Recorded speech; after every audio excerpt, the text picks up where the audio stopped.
आज हम सब ने डिसाइड किया था कि सारे टीचर्स जाके एसएससी चेयरमैन साहब से मिलेंगे और बताएंगे कि ऐसे ऐसे 2024 में इतनी सारी दिक्कतें हुई हैं, क्योंकि कई बार ऐसा लगता है कि ऊपर के लेवल तक चीज़ें पता हैं भी या नहीं हैं। और हम लोग लगभग 12 बजे से इस कोशिश में हैं कि चेयरमैन साहब से मिल पाएँ। उसके बाद पता चला कि वो संसद चले गए, लेट नाइट लौटेंगे, तो हमने कहा लेट नाइट तक हम इंतज़ार कर लेते हैं। और हमने देखा यहाँ ऑलरेडी 100 से भी ज़्यादा बच्चे आए हुए हैं और हर दिन 100-150 बच्चा आके अपना अपना सवाल पूछ रहा है। लेकिन क्या होता है ना कि जब 100-150 बच्चा आके सवाल पूछता है तो जवाब इग्नोर कर दिया जाता है। बट अगर वही 100-150 जो हर रोज़ आ रहा है वो एक साथ आके सवाल पूछे तो जवाब देना फिर मजबूरी बन जाएगा। अभी जो ये टाला जा रहा है कि चेयरमैन साहब आपसे नहीं मिल सकते, अंडर सेक्रेटरी साहब आपसे नहीं मिल सकते, ये भी आपसे नहीं मिल सकते, वो चीज़ फिर नहीं होगी। तो हम लोग तो अब इंतज़ार कर रहे हैं चेयरमैन साहब 7 बजे आएँ, 8 बजे आएँ, 9 बजे आएँ। हमने तो सोच लिया अब आए हैं तो मिल के ही घर लौटेंगे और जवाब लेकर ही घर लौटेंगे। तो आप सबसे भी यही गुजारिश है। आप सबसे भी यही गुजारिश है, हमारी तरह आप भी इंतज़ार कीजिएगा, 7-8 बजे तक यहीं रहिएगा। SSC CGO complex, SSC head office के बाहर हम लोग आप लोगों का भी इंतज़ार कर रहे हैं। मैसेज क्लियर नहीं जा रहा है यार। आप बोलो ना, सभी की चीज़ें बोलेंगे एक एक करके। नहीं, पूरा एक ही क्लियर करो ना पहले, फिर आगे लेके जाएंगे दोबारा से। चलो सीधा या तो मैसेज कन्वे करना तो बुलाओ। हाँ बोलो। हाँ, बाकी के नहीं बच्चे हो पाया दोनों बाकी आप बोलो, बाकी के बच्चे दोनों आदमी बोले क्लियर। और नहीं, लाइव नहीं है। तो यहाँ पर बहुत सारे बच्चे ऑलरेडी वेट कर रहे हैं और हमें और बच्चों के भी इंतज़ार रहेगा जिन जिन का 2024 का भी इश्यू है, साथ में 2025-26 के लिए भी जो रिफॉर्म्स चाहते हैं। और बहुत सारे रिफॉर्म्स हमने दिए भी हैं और वो रिफॉर्म्स के लिए आप लोग अपनी डिमांड रखोगे, क्योंकि आपकी डिमांड है, ये बच्चों की डिमांड है, बच्चों का मुद्दा है। तो बच्चे यहाँ पर हमारी तरह इंतजार, मतलब जब तक एसएससी चेयरमैन साहब से मीटिंग नहीं होगी तब तक हम भी और आप लोग भी सब एसएससी चेयरमैन साहब का इंतज़ार करेंगे। और बात ये ना कि हम लोग तो आपको रिप्रेजेंट कर रहे हैं, लड़ाई आपकी है, हम आपके सहयोग में हैं, हम आपके लिए खड़े हैं, हम आपके लिए, आप सवाल नहीं पूछ सकते, आप हमारे पीछे खड़े हैं, हम आपके गार्जियन बढ़ के खड़े हैं। कोई मेरा भी भाई है जिसका नहीं हुआ, मैं उसके लिए आया हूँ, कोई इनका जानने वाला है इसके लिए आए, सब एक दूसरे के लिए आए। बट जब ये सारे बच्चे एक साथ मिलके कलेक्टिव होकर आवाज़ उठाएंगे तभी वो आवाज़ दूर तक जाएगी। और हम लोग बहुत शांति से सिर्फ सवाल पूछने आए हैं, हम लिख के लाए हैं सारी चीज़ें कि ये गलतियां एसएससी ने 2024 में की, 23 में। आप पिछले 5 साल से हर साल कुछ ना कुछ नया नाटक करके ऐसे बच्चे जो वाकई में डिजर्व करते हैं उनको बाहर कर देते हैं। और ये कब तक चलता रहेगा, हम ये पूछना चाहते हैं, आपका इरादा कब तक है, ताकि बच्चों को बोल दें कि फिर आप तब तक पेपर ही मत दो, पहले इन्हीं के लोगों की भर्तियां हो जाने देते हैं, बाद में बच्चे जो पढ़ने वाले हैं वो सिलेक्शन लेंगे। रानी मैम आप कुछ कहेंगे? मैं तो बस बस चाहती हूँ कि चेयरमैन साहब हमसे एक बार मिल ले, ताकि हम बातों को वेरी पोलाइटली, पीसफुली उनके सामने क्लियर कर पाएँ। ठीक है, और यहाँ हम लोग बच्चों को ऐसा नहीं है कि कुछ प्रोवोक करने के लिए आए हैं, बस हम बच्चों को का साथ देने के लिए आए हैं। मेरा यही रिक्वेस्ट है, देखो जनरली स्टूडेंट को ना बड़ा इजी होता है यूट्यूब के नीचे कमेंट कर देना, टीचर साथ नहीं देते, टीचर साथ नहीं देते। अब टीचर्स आप लोगों के साथ हैं। देखो मुहिम तो आपकी है, हमसे जो आप एक्सपेक्ट करते हो कि हम वीडियो से सपोर्ट करें, आपका ट्विटर कैंपेन से सपोर्ट करें, ग्राउंड पे अगर आप चाहते हो कि आप अगर 20 बच्चे आए हो तो हमारे साथ हमारा टीचर क्यों नहीं है, देख लो सब खड़े हैं। अब भी अगर आप लोग मतलब आप खुद के लिए खुद ही आवाज़ नहीं उठा सकते तो फिर देखो गलती आपकी है। फिर हमारी साइड से पूरी सपोर्ट है, अब आगे का काम आप लोगों को करना है। तो सभी लोग समझ गए होंगे सारी बातें, अब आपको स्टेप्स लेने हैं। कमेंट के साथ साथ आप खुद बताइए कि आपके लिए क्या बेहतर है क्या नहीं, और आप पर्सनली बताएंगे तो ज़्यादा बेहतर है। ठीक है, जून से जैसे पेपर शुरू हो जाएंगे, 2025 के सारे एग्ज़ाम लगातार पेपर होंगे, तो 2024 में जो गड़बड़ हुई हैं वो जून से 2025 का जो एग्ज़ाम का सिलसिला शुरू होगा एसएससी का, वो दोबारा ना हो। हम सबसे पहले उसके लिए रिफॉर्म चाहते हैं। तो जितने भी बच्चे तैयारी कर रहे हैं 2025 के लिए, 26 के लिए खुद को प्रिपेयर कर रहे हैं, वो एक बार जो है यूट्यूब पे, सोशल मीडिया पे भी, और अगर आपकी कोई जेन्युइन समस्या है तो आप यहाँ के भी टीचर्स के साथ में मिलकर जुड़ सकते हैं।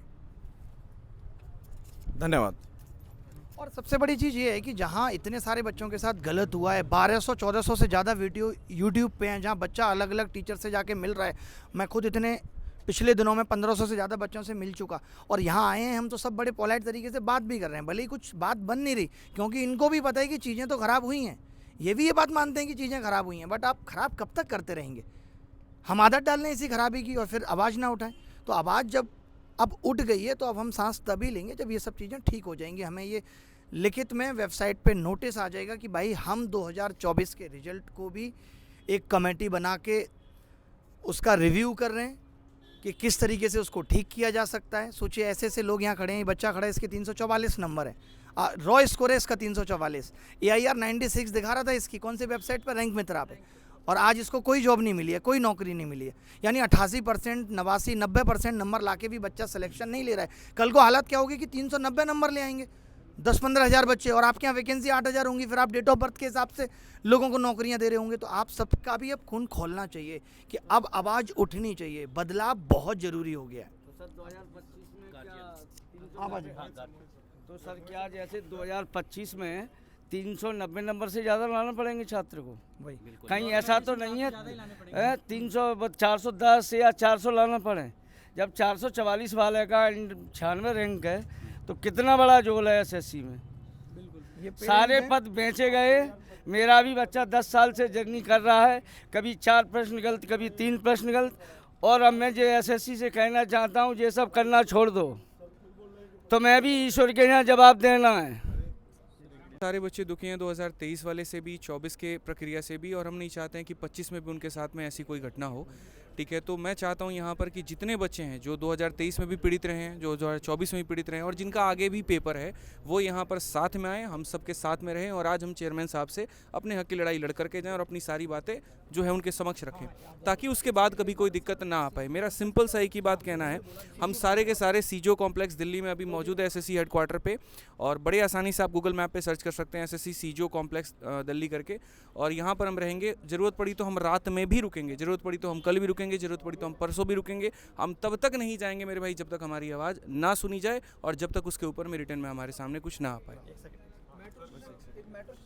मैं बस इतनी बात कर रहा था ना, आप देखिए ना कि गलत कोई आज से नहीं, 2019 में नॉर्मलाइजेशन पे कितना बवाल हुआ कि 200 प्लस बच्चा नंबर ला रहा है, नहीं हुआ। 2023 में 4 क्वेश्चनों की लड़ाई कब से चल रही है, 1 साल एसएससी कोर्ट में रही, क्या एसएससी के कान में ये बात नहीं गई कि अब कभी आगे से गलत प्रश्न नहीं बनाने? आपने गलत प्रश्न जहाँ पहले 4 थे उस 4 को आज 19 में बदल दिया।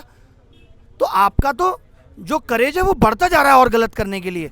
शायद आज हम इसलिए फिर लड़ रहे हैं कि 2023 में ये लड़ाई अगर सही से लड़ गई होती तो शायद 2024 में ये देखने को नहीं मिलता। तो आज 2024 में जब हम कस के लड़ेंगे तब आगे आने वाले साल सही होंगे। 2-4 साल भी सही होंगे, वो तो फिर लड़ना पड़ेगा 4 साल बाद, फिर एसएससी भूल जाएगी अच्छा कुछ हुआ था, फिर गलत करना शुरू कर देगी। तो आप चिंता मत करो, बस आप सबको साथ देना है। जब हम आज यहाँ आपके लिए ज़मीन पर बैठे हैं सीजीओ कॉम्प्लेक्स के सामने, तो आपको भी आना है और आपको भी हमारी आवाज़ को बुलंद करना है। हमें मालूम है कि 2023 में भी बहुत सारे इश्यूज चल रहे हैं। 24 वाले भी बच्चे बहुत ज़्यादा परेशान हैं। हम ग्राउंड लेवल पे जब जुड़े हैं बच्चों से तो हमें मालूम है कि बहुत सारे लोग रो भी रहे हैं और मेंटली परेशान भी हैं, बहुत ज़्यादा अपसेट भी हैं। और हम नहीं चाहते कि आगे भी आने वाले टाइम में जितने भी स्टूडेंट अपीयर होंगे उनके साथ कुछ भी गड़बड़ हो। तो बेसिकली हम चाह रहे हैं कि शुरू से लेकर अंत तक जितने भी स्टूडेंट हैं वो इस चीज़ में सपोर्ट करें, क्योंकि आप सबके क्यूमुलेटिव सपोर्ट से ही सारी चीज़ें ठीक होंगी। प्रेजेंट की चीज़ें भी तभी ठीक होंगी और फ्यूचर की भी तभी ठीक होंगी जब आप सब मिलकर आएंगे इस चीज़ के लिए। Thank you. देखो भाई, बहुत ज़्यादा समय भी नहीं है, ये भी नहीं करना आप लोगों को कि हाँ अभी ये इन लोगों ने स्टार्ट करा है, ये लोग करते रहेंगे। तो क्योंकि जो 24 का नोटिफिकेशन 25 का नोटिफिकेशन है वो भी बहुत दूर नहीं है, तो आप लोगों को ज़्यादा टाइम वेस्ट नहीं करना है। जितना हो सकता है हर तरीके से जो जहाँ से सपोर्ट कर सकता है आप लोगों को इस कैंपेन को आगे बढ़ाना है, और जितना ज़्यादा आप लोग सपोर्ट करेंगे ये आपके हक की बात है। चाहे बात वो 24 की हो, चाहे बात 25 की हो, चाहे इवन 23 की भी बात है, तो सारी बातें हाँ देखो कुछ लोग ऐसे भी हैं जिनकी 22 तक की बातें फंसी हुई हैं। तो ये सारी चीज़ें तभी होंगी जब एक बड़े लेवल पर सारा बच्चा जुड़ेगा। तो आप लोगों का जुड़ना बहुत ज़रूरी है, क्योंकि बहुत ज़्यादा समय आप लोगों के पास भी नहीं है और हम लोगों के पास भी नहीं है।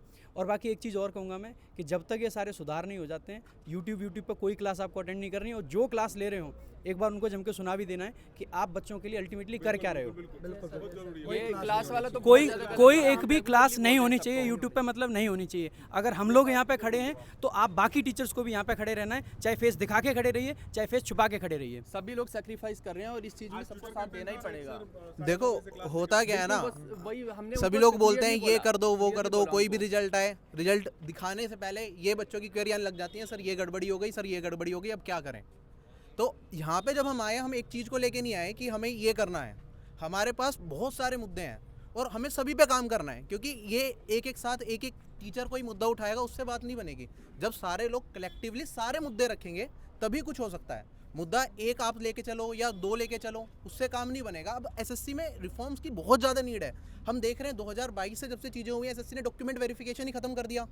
अब इनएलिजिबल कैंडिडेट्स भरे जा रहे हैं सिलेक्शन में, उसका क्या मतलब है? मतलब कोई ऐसी रिक्रूटमेंट एजेंसी मुझे दिखा दो जिसमें डॉक्यूमेंट वेरिफिकेशन होने से पहले रिजल्ट आ जाता है और कोई वेटिंग लिस्ट भी नहीं है। तो ऐसे बहुत सारे मुद्दे हैं। मैं ये नहीं कह रहा कि एक मुद्दे की बात चल रही है यहाँ पे, आपका कोई अपना पर्सनल मुद्दा हो सकता है, विदहेल्ड को लेकर मुद्दा हो सकता है, कीबोर्ड की खराबी की वजह से मुद्दा हो सकता है, स्क्रीन ब्लैंक होने के मुद्दा हो सकता है, रॉन्ग क्वेश्चंस का मुद्दा हो सकता है। मुद्दे हद से ज़्यादा हैं और अब पानी सर से ऊपर जा चुका है। तभी आपको लग रहा है कि जो टीचर्स आए हैं, ऐसा नहीं है कि एक चीज़ को लेकर आगे सारे के सारे टीचर्स, जब सब बिल्कुल परेशान हो चुके हैं कि यार कुछ पता ही नहीं है। हम लोगों ने हर तरीके से ट्राई कर लिया, हमने ट्विटर कैंपेन कर लिया, ग्रेवेंस कर लिया, लेकिन किसी का कोई मतलब ही नहीं है, क्योंकि किसी को कोई इस चीज़ से फर्क ही नहीं पड़ता है। और आज से ट्विटर कैंपेन बहुत अच्छे लेवल पे चल रहा है। आज का ट्विटर कैंपेन ट्रेंडिंग पर है, लेकिन 2 पर भी, मतलब पहला तो खैर अप्रैल फुल वाला था, वो तो ऑब्वियस है, वो रहेगा ही रहेगा, वो ऑल ओवर वर्ल्ड सेलिब्रेट किया जाता है।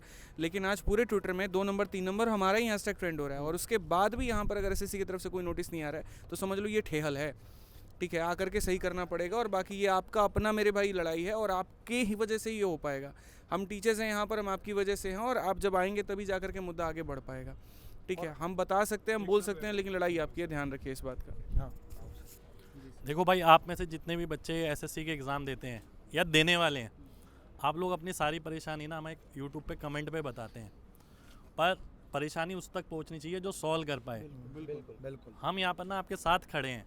आपकी परेशानी का इलाज ना यहाँ आके हो सकता है, क्योंकि हम नहीं सॉल्व कर सकते आपकी परेशानी, हम आपकी परेशानी में आपके साथ खड़े हो सकते हैं। तो सभी लोगों को साथ आना चाहिए, चाहे आपका पिछला एग्ज़ाम था 23 का या 24 का या 25 का, आने वाले भी बहुत सारे एग्ज़ाम आप में से जो 24 वाले हैं या 23 वाले हैं वो देने ही वाले हैं। तो रिफॉर्म अगर होगा ना, वो सभी के लिए होगा, ऐसा नहीं है कि फ्रेशर बच्चे के लिए रिफॉर्म होगा। ठीक है, जो अच्छी चीज़ आएगी वो सबके लिए आएगी। तो मेरा मानना ये है कि आप सभी लोगों को यहाँ इकट्ठा होना चाहिए, सबके साथ अपने हक की लड़ाई लड़नी चाहिए। ठीक है, एड्रेस सर बता दो, और एड्रेस यहाँ हम सीजीओ कॉम्प्लेक्स में एसएससी के डिपार्टमेंट के आगे खड़े हैं, यहाँ हेड पर ऑफिस के हेड सामने। ऑफिस के आगे, गेट नंबर 2 के आगे। ठीक है, तो आप सभी लोग आइए, अपने हक की लड़ाई लड़िए, सभी टीचर आपके साथ हैं। एक मैं लास्ट में कंक्लूड करना चाहूँगा। मैक्सिमम मैं देखता हूँ ना चीज़ें, तो लोगों का ना एक नेगेटिव रवैया होता है, अरे कैंपेन से क्या होगा, इससे क्या होगा, इससे क्या होगा, इससे क्या होगा। अगर सब लोग ऐसे ही बैठ के सोचते रहेंगे ना, तो सच में कुछ नहीं होगा। अगर और कुछ नहीं होगा तो यार कम से कम मन में एक तसल्ली तो रहेगी कि हाँ, हम सब ने मिलकर ट्राई करी, स्टूडेंट्स ने ट्राई करी, टीचर्स ने ट्राई करी, तो एक अच्छी कोशिश देना तो हमारा फ़र्ज़ है ना। तो सर जो नए बच्चे हैं वो ये सोचते हैं कि हमारा इससे कोई मतलब ही नहीं है, जबकि सबसे ज़्यादा मतलब आपका है सर। ठीक है, आप इस बात को समझो। नए वाले, आज मैं क्लास में जब अनाउंस कर रहा था ऑफलाइन क्लास में, तो बच्चों को ऐसा लग रहा था होगा कोई मुद्दा, होगी कोई बात, हमें इससे क्या लेना देना है। और ये समझने की ज़रूरत है कि भाई आपका ही लेना देना है, तो समझिए और जल्दी पहुँचिए यहाँ पे। ठीक है, हर बात 4-5 समझिए साल में ऐसे आवाज़ उठानी पड़ती है। 2013 में आवाज़ उठी, फिर 2017 का प्रोटेस्ट हुआ, 13 का प्रोटेस्ट 4 साल बाद, 17 का प्रोटेस्ट, अब 8 साल बाद फिर से मतलब 25 में आवाज़ उठानी पड़ रही है हमें। आवाज़ उठानी पड़ेगी। तो 13-17 का प्रोटेस्ट हो चुका और उसके बाद भी सुधार नहीं हुआ। ये बात 17 का प्रोटेस्ट ही था जिसके कारण अब टाइम पे सब कुछ हो रहा है। ये बात बहुत क्लियर समझ लो, बहुत क्लियर समझ लो कि ये मुद्दा ना 25 का है, ना 26 का है, ना 27 का है। ये एसएससी के हर एक एग्ज़ाम का मुद्दा है, हर एक साल का मुद्दा है, और ये हर एक बच्चे का, हर एक टीचर का, जो भी लोग एसएससी से जुड़े हुए हैं उस हर किसी का मुद्दा है। तो आप लोगों को अपने हक की आवाज़ उठानी चाहिए, और सभी लोग एकदम ज़बरदस्त तरीके से आवाज़ उठाओ। ट्विटर के थ्रू यहाँ आके जैसे उठा सकते हैं आपको आवाज़ उठानी चाहिए, और शांति से। एक लास्ट में एक चीज़ और बोलना चाहूँगा, जितने भी लोगों को 2024 से जॉब मिली है, हम ये बिल्कुल नहीं कह रहे कि वो डिज़र्विंग नहीं है, लेकिन ये ज़रूर कह रहे हैं कि बहुत सारे बच्चे और भी थे जो डिज़र्विंग है, और उनको, हाँ, जैसे 344 वाला जो केस है या और भी केसेस हैं, इधर आइए आप।